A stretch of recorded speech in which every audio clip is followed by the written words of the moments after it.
Hi, everyone, and welcome back to Girl Dad. I'm Abigail Frechette. And I am Peter Frechette, and Abby sounds a little bit worse for wear this morning. Is Yeah. everything okay? Yeah, luckily for you guys, you won't have to hear this all episode because we pre-recorded a very fun interview. But Dad and I had kind of a It's time for sports time. crazy 6 days. Um, Yes, Abby's been quite the gallivanter.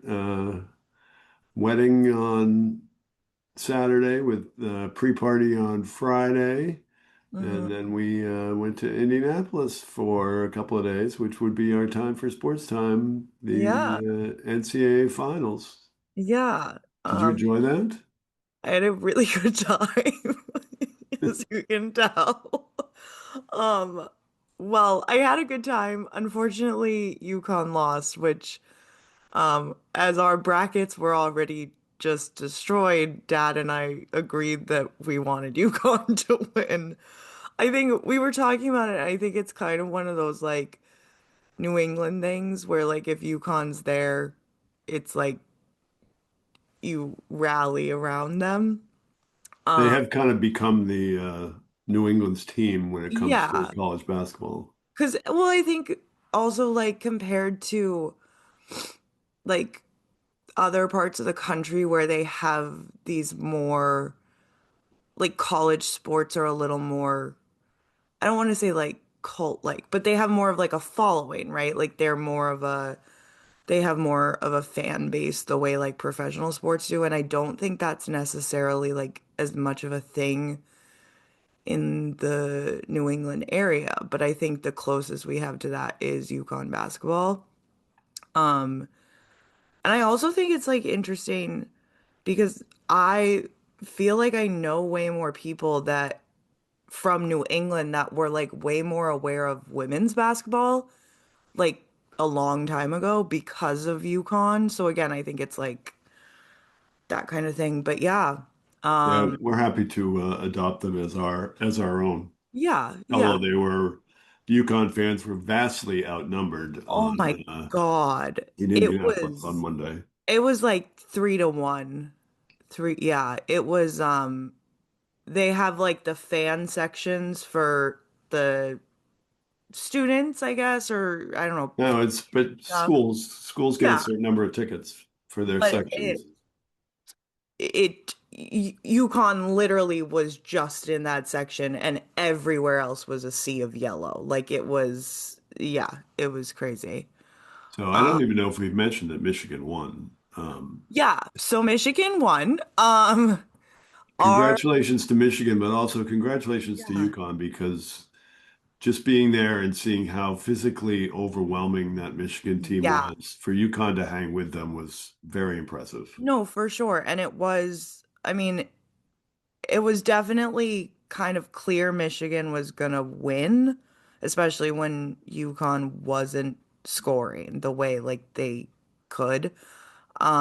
But yeah, I mean, being there in person, and this was something we like we've talked about before, like last year and stuff, but it's so you you look at them and they seem short, and you're like, no, they're also 6 feet tall, but they're not 7 feet tall. And that's like what you're dealing with. So it is just, yeah, they just, I mean, the Michigan players, they had players who looked like they could be 30 years old. And UConn has a player a specific player, but just generally overall, they look like college students, but they have a player who looks like he's 14. So it's like, you're just, it feels like two different kind of things happening. But it was a fun game because it was a close game. And we had a great time. Hmm. Mom got to see Post Malone, which was quite something for her to experience. She was very excited. She was mosh pitting. Um, And Phoebe got to see Megan Maroney, we which got to was see Megan also Maroney. very She was exciting. great. Big fan of the new album if you haven't listened. But yeah, it's been kind of a crazy 6 days, and So it's perfect that we do Yeah. have a pre-recorded interview Yeah, today, so we because don't have to talk. and also I'm about to go to Los Angeles in like 48 hours. So it's really good. Who knows what'll happen next week, but yeah, so we're very excited for this interview. We're talking to Rob Mather, who works at Dana Hall, is a fellow girl dad. But it was great to chat with him kind of about his experiences in education and then all of his, obviously, also his experiences with working with young women too. And it was very fun. And we will send it over there now. So we are now joined with Rob Mather.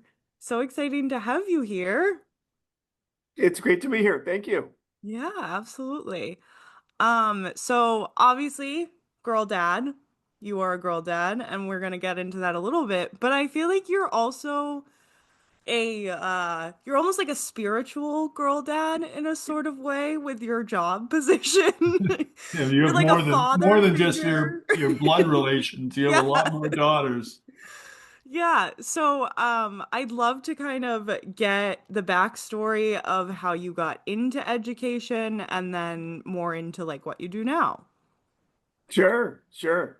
Well, I I had the really good fortune of going to an independent school in Cambridge, BB&N, starting in seventh grade. I had gone to public school. I was born in Connecticut, came up to the Boston area, and had an opportunity to go to BB&N in Cambridge. And after a little transition in terms of the academics, I just really had a great experience at that school. It provided me all sorts of opportunities in the classroom, but also athletically and in terms of performing arts. And really also just formed meaningful relationships with classmates and with teammates and with faculty. Went off to college and thought, huh, this would be a fun thing. Like it'd be neat to be able to teach and coach and connect with students in the way that I was able to as a student. So I floated my resume out. I mailed them back then, Abby, and got very little response. I got very little traction. Um, but eventually was able to find a role at an independent school outside of Pittsburgh. It was teaching sixth grade, Okay. which was actually part of a lower school. Okay. And so I did that, and I was able to coach older kids as well as middle school kids as a part of that as well. And and really, really enjoyed that. I went in with such a cocky attitude. I was like sixth grade, like, this is not really what I was thinking, I really want to teach high school. And it wound up being the most important sort of first foray into the classroom. I had the really good fortune of having two incredible women who were mentors and colleagues of mine and helped me sort of learn how to teach. I'd obviously been in classrooms as a student, but and they were incredibly supportive and provided a lot of gentle guidance and troubleshooting for me. And I valued that a lot. And I will say that I have in my life, I've done landscaping. I've done some like construction. I've done things that are physically taxing to this day. A day teaching sixth grade, I was never more tired than after that. The energy is really, really, really, really great. Anyway, at that point, my family was still out here on the East Coast, actually in Wellesley. So I spread my resume throughout the Eastern Seaboard Mhm. and wound up hearing from Blair Jenkins, who was former head of school, and came in to interview with her and with Elaine Betts, the head of school at Dana Hall at the time.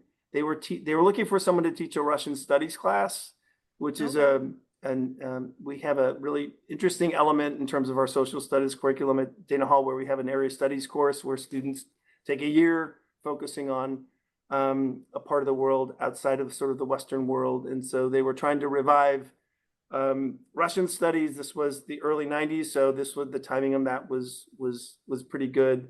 And that was what my degree was in Russian Soviet studies, so that aligned. And so I came here and did Russian studies and also taught U.S. history, taught AP U.S. history, did some coaching as well, and jumped into the world of a school for girls, which was new to me because I'd been as a student in a coeducational environment and came from a school that was coeducational as well, and began to learn about all the exciting elements of schools like Dana Hall and Dana Hall specifically, and again had great colleagues as I do today, and just incredible students who are all of the things that you want. They're curious, they're energetic, they are hardworking, they're kind, and there also can be, impulsive and awkward and all of the things that makes adolescence fun. Yeah. The girls. Yeah. That's so you switched kind of simultaneously to an all-girls school and to a high school environment at the same time. Is that right? I did, yes. Wow. Yeah. Okay. So Yeah. there was kind of it wasn't just a like, this is just a new thing in this one way, but it was new in a lot of ways. That's cool. It was, yeah. Yeah. And so you mentioned coaching. I am curious what you were coaching. Yeah, so out in Pittsburgh, I coached basketball and I coached baseball, Okay, very cool. and I coached here at Dana Hall. I coached soccer.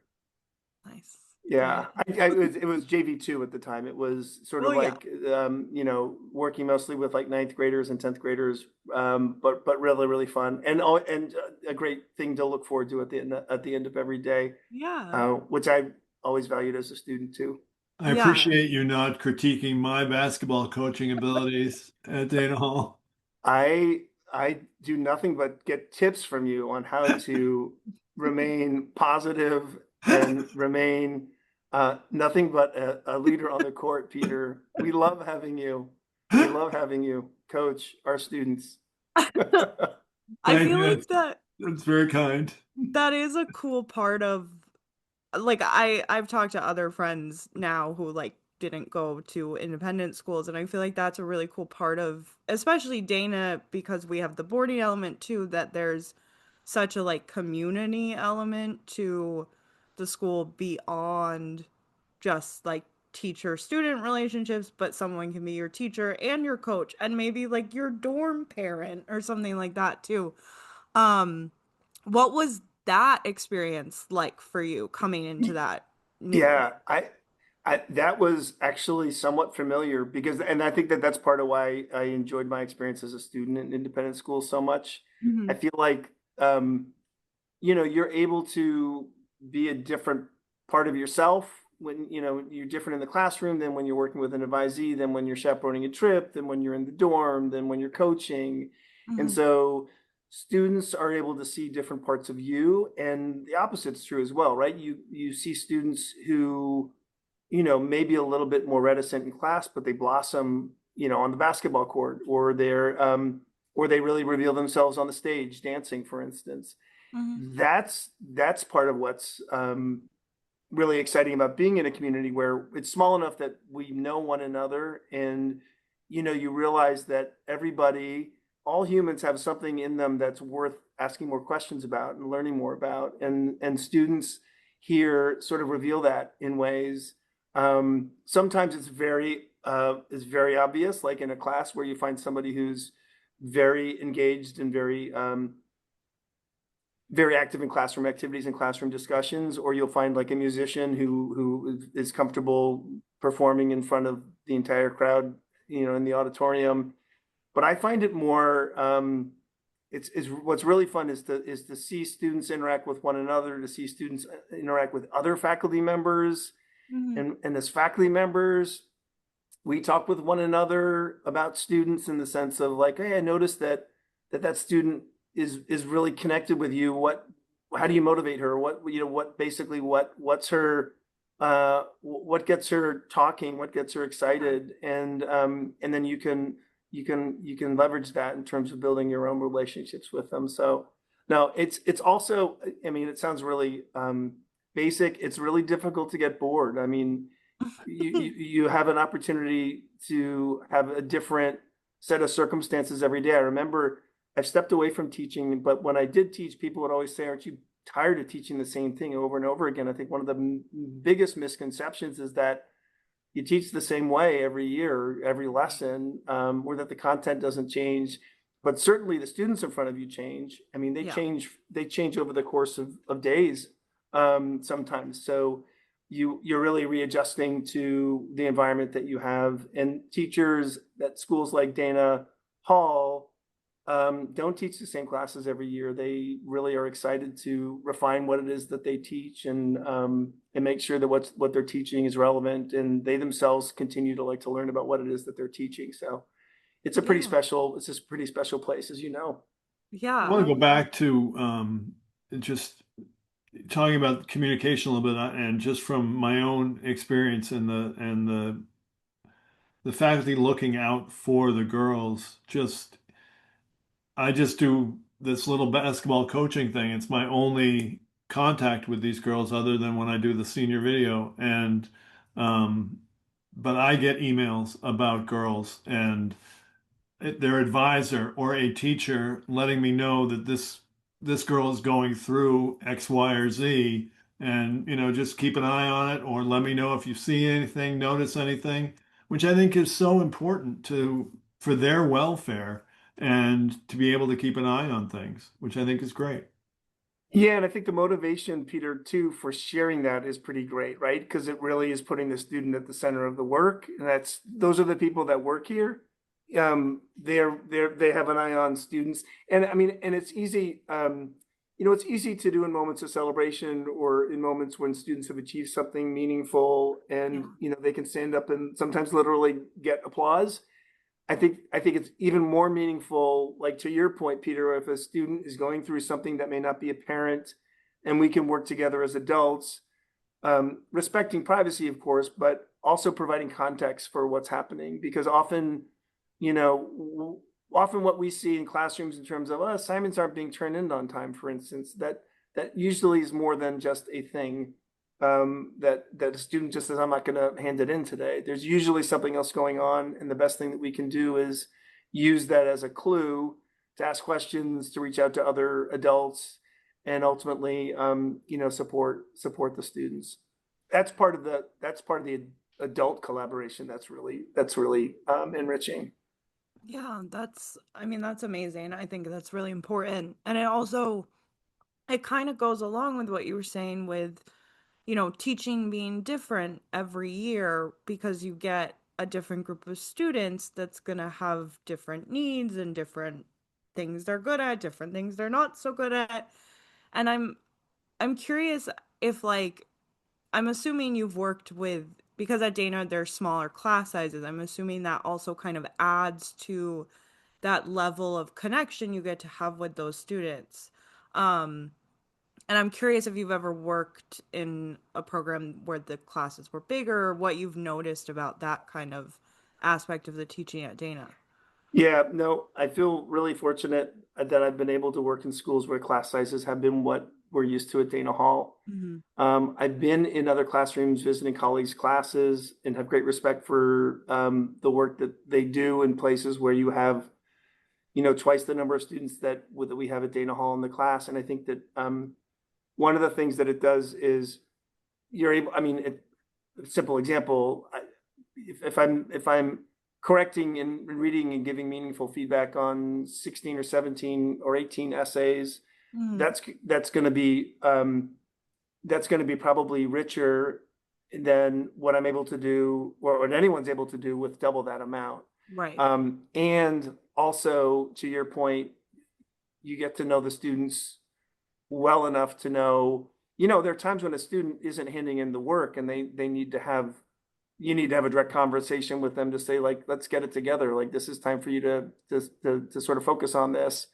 And there are times when that's absolutely the wrong thing to do. And the way that that, I think, is all about the relationships that you have with the students. And again, what about where the student is from colleagues. There was a story I remember a former middle school director mentioned this at one point, and then she overheard a conversation in with faculty in the middle school. Was I think it was around like a sixth grader, and someone said this child, the student seems like really distant. I don't know what's up with her.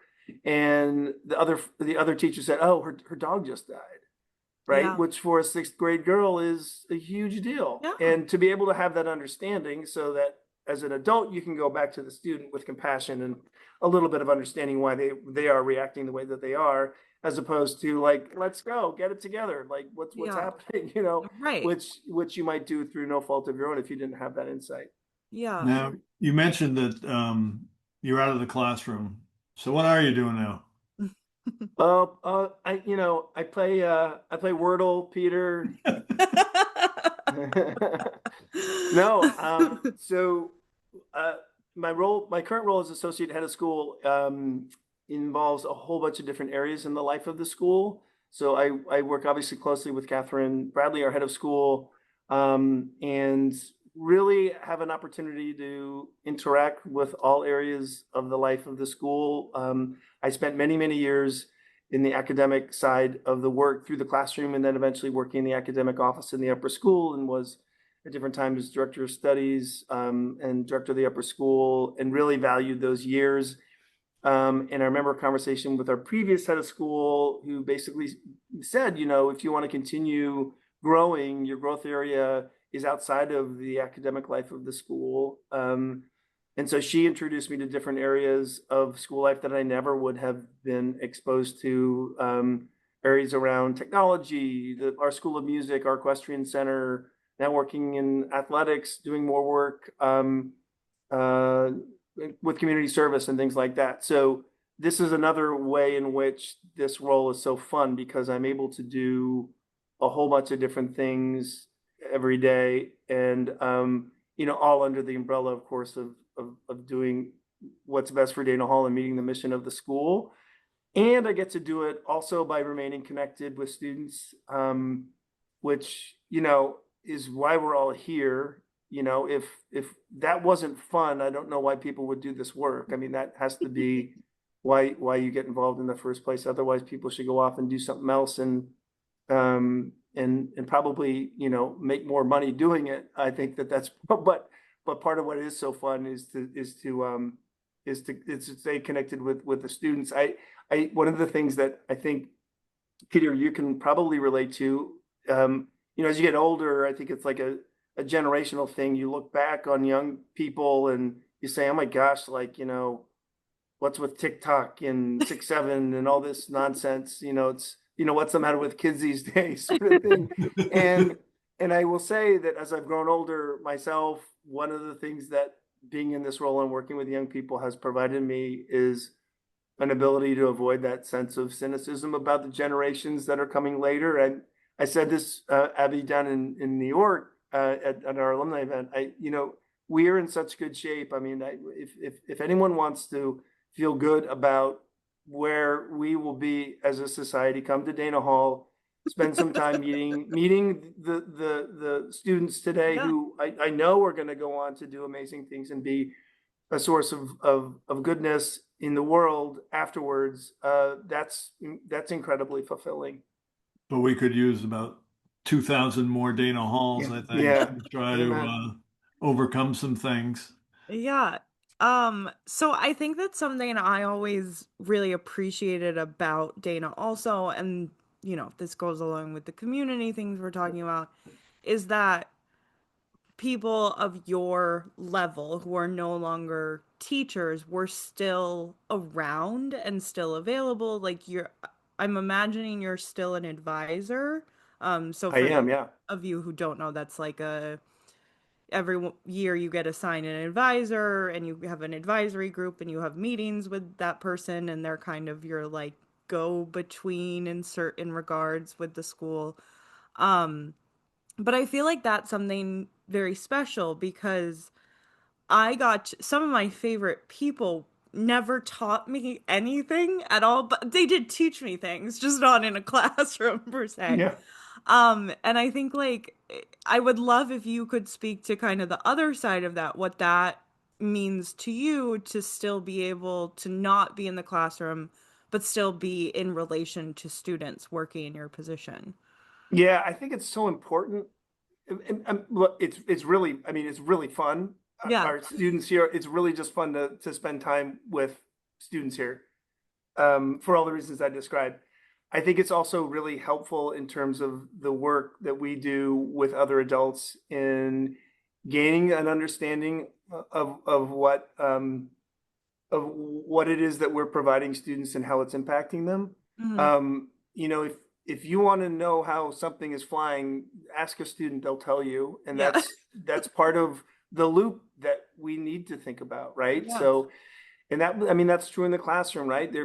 All teachers have had moments where you have a lesson plan and you're like, this is going to be great, and it falls flat, and you're like, this isn't really working like I planned. Hmm. And you need to adapt and react to that and respond to how the learners are telling you things are going. And sometimes the opposite happens where you think, I'm not really sure this is going to fly. And it takes off and goes in a completely different direction. That's really exciting too. But I think that the ability to not only, look, I love interacting with all of our students, and I love going to games and performances and class meetings and visiting classes and so forth.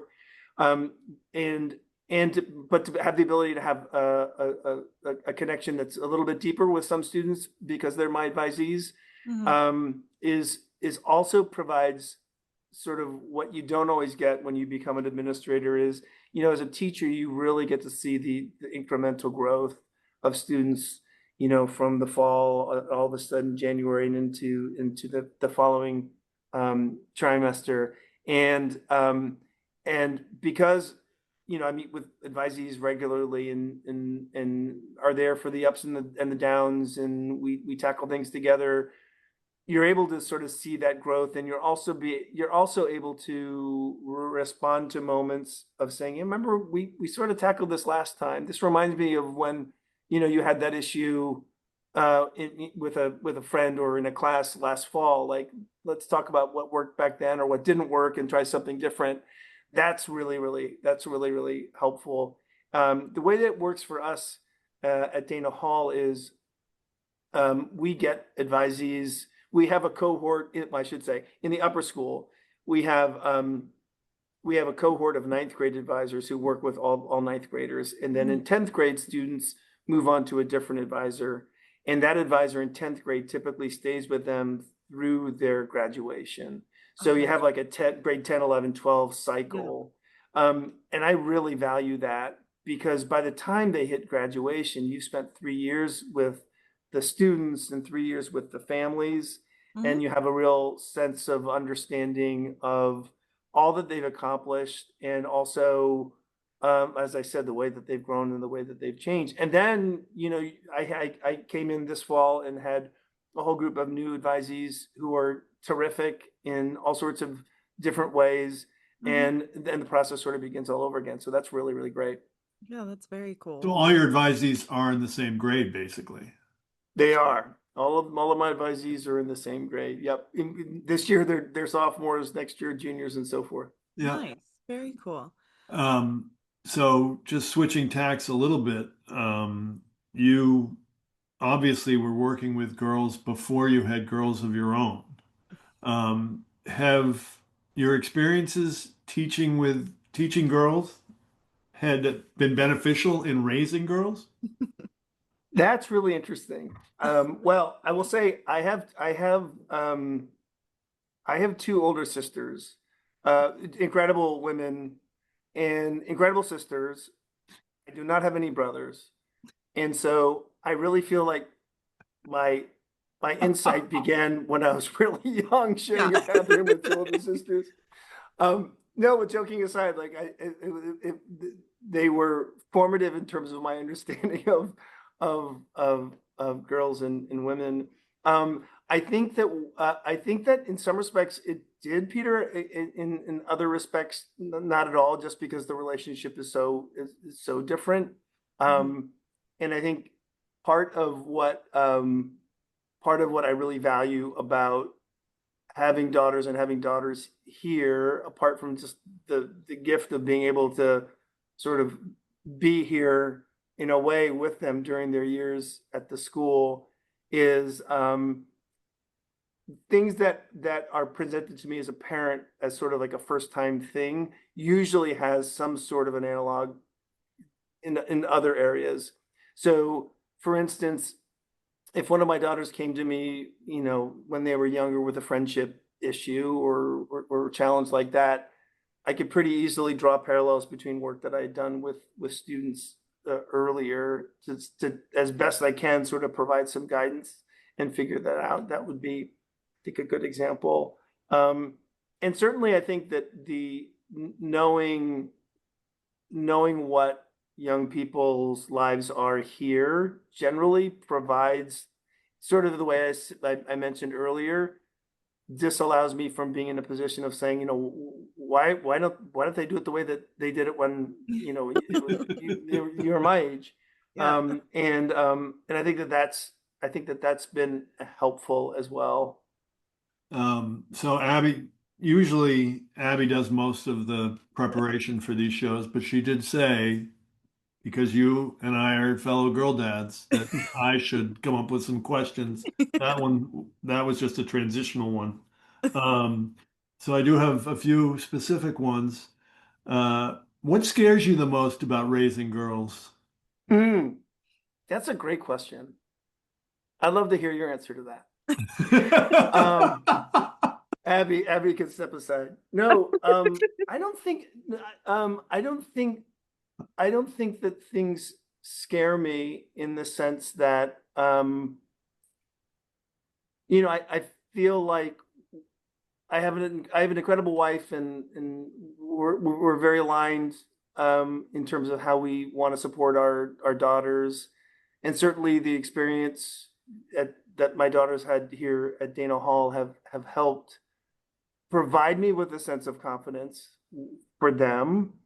I think I wouldn't say that this scares me, but I do think that what gives me pause and then I think leads me to think about how to respond to it is the reality in how women are treated today. Mhm. We've come a long way, but we know that women don't have the same opportunities that men do. They don't earn as much money as men do.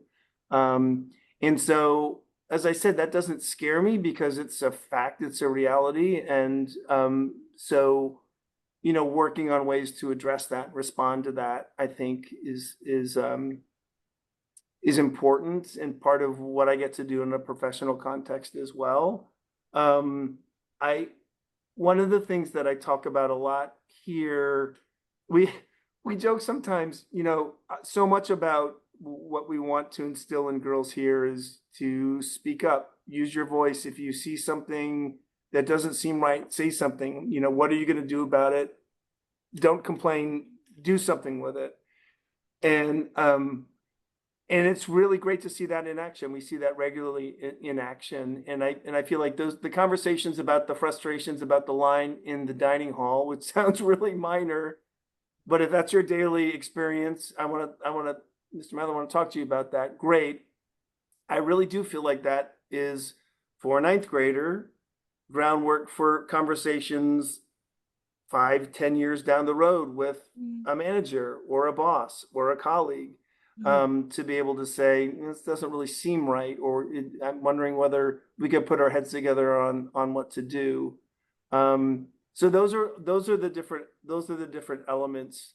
I try not to feel scared, largely because that doesn't help. And also, I feel like I said, I feel like being able to provide agency for the students, for my daughters and for our students, is the biggest gift that I can get. Like, I don't view myself as my daughter's protector. I don't view myself as somebody who is keeping them from bad things in the world, because I can't do that. But I can empower them to react to the environment in which they find themselves. I can empower them to gain an understanding of what we know about how women move about the world and how the world moves about women. And ultimately, that is the opposite of scared. I find that that's empowering, right? That basically is saying that, you're not reacting all of the time, that you're actually in the driver's seat. Awesome. Good answer. Well done. Um, this is a little bit different. Your girls are 18 and 20? Yes, 18 and 20. Let me see, I have to make sure I get that right. No, 17 and 20. The Okay. other one will be 18 in August. All right. So far, what has been your favorite age? Oh, that's a great question. I we have to do the opposite interview, Peter. Hold on to these questions so that because I want to hear your answer to that. One of the things that I learned early on, and this was like around the whole mythology of the terrible twos, right? When during the toddler, Yeah, yeah. and everyone was saying, "Oh, they're turning two, like that's horrible." And I was okay. Well, we'll handle this like we do everything as best we can. And then they got to two, and I was like, two is fantastic. I love two. Like I'm not Three, playing. on the other hand. Well, I'm not. I'm not playing charades with them anymore. They can articulate what their needs are. They can tell me if they're unhappy or they're happy. Um, and so anyhow, so at that moment, I remember saying there has to be elements of every sort of developmental stage that is exciting and fun and good. And I have found that. I have found that. Every developmental area has challenges as well. Um, But some it gives you the opportunity to say when you are having those challenges, the history that you have with your daughter is leads you to realize that it will get better. It's Yeah, going to change. I just have to yeah. wait it out until the good stuff comes back again. Right, right. Or what are the good things that are happening that I'm not seeing at this moment that I can spend time Yeah. with as well? Yeah. That happens sometimes too. Um, I like this one. How do you deal with sisterly rivalry? Oh yeah, great. I can I answer think this. I can answer this first if you like. please, yeah, I'd love to hear Therapy. it. And by that, he means we are both in therapy and they're not. No, that's initially not the case. I think I think that one of the things that I think it's important for girls and young women to do is to compete. I really feel like there often are instances when competition, when a girl seems hyper competitive, at times it seems it's almost shunned sometimes, or they Yeah. want sort of want to stifle it. And I'm not just talking about like athletically; it could be in the classroom, and so forth. Um, so I think you know do my daughters are both competitive in very different ways, and so they don't necessarily, in my experience, uh, butt heads in the same way. Now, all is not roses and chocolate ice cream every day for sure. Um, but I feel like as much as possible to be able to sort of amplify the different ways in which they move about competing.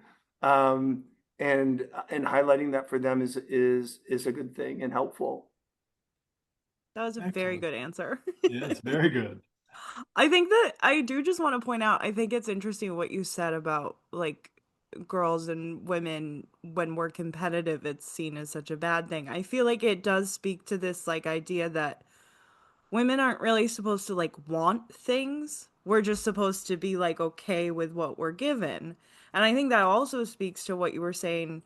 And this is something I've kind of always thought about Dana is that it's a very safe environment to test out your confidence kind of thing where you're not coddled, but there is a level of because of the community, because of the adults in the room are looking out for you and it feels that way.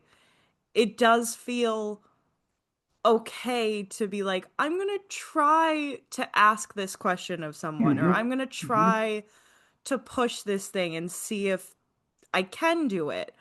And I think that just naturally builds a lot of confidence in women because we're not really often given that space to Mm-hmm. learn how to do that because Mm-hmm. it's, socialized out of us. But I think that that is like a kind of beautiful thing as any like father raising girls, I think that's a really important thing is like if you see your daughter being competitive or wanting things to not be like, stop that.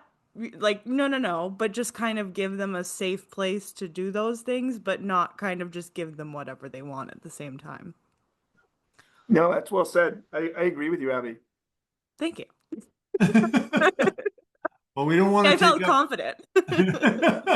Came from Dana. We don't want to take up too much more of your time. We really appreciate you spending this time with us. And it's been a very fun conversation, at least, or Yeah. it's been fun for me anyway. Yeah. Um, Thank you very much for doing this, Rob. Yeah, Well, thank my you so pleasure. much. Thanks for doing it. And Peter, I had the opportunity. We talk a lot about, when we have the opportunity to work with students, we get to meet the apple and the tree. And I've met, I know the two apples, and you and Lee have two amazing daughters. So I attribute all of it to Lee. But As you should. Yeah. And that was going to be my answer to the question about what scares you the most is what Lee will say when I do something wrong with the girls. So No, you both have two great daughters, and thank you for the opportunity for this conversation. It was really fun. I hope to see both of you soon. Yeah, thank you so much. We really appreciate it.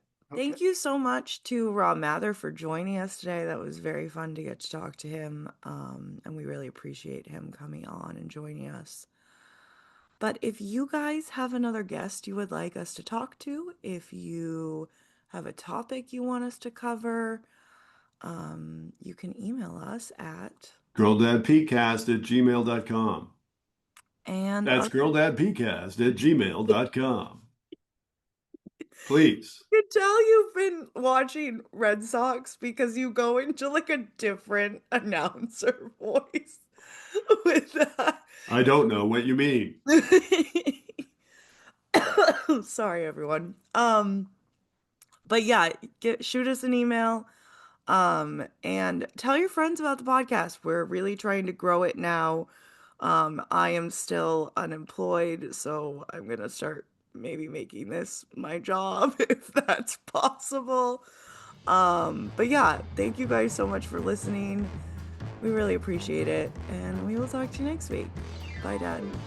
Hi, girl.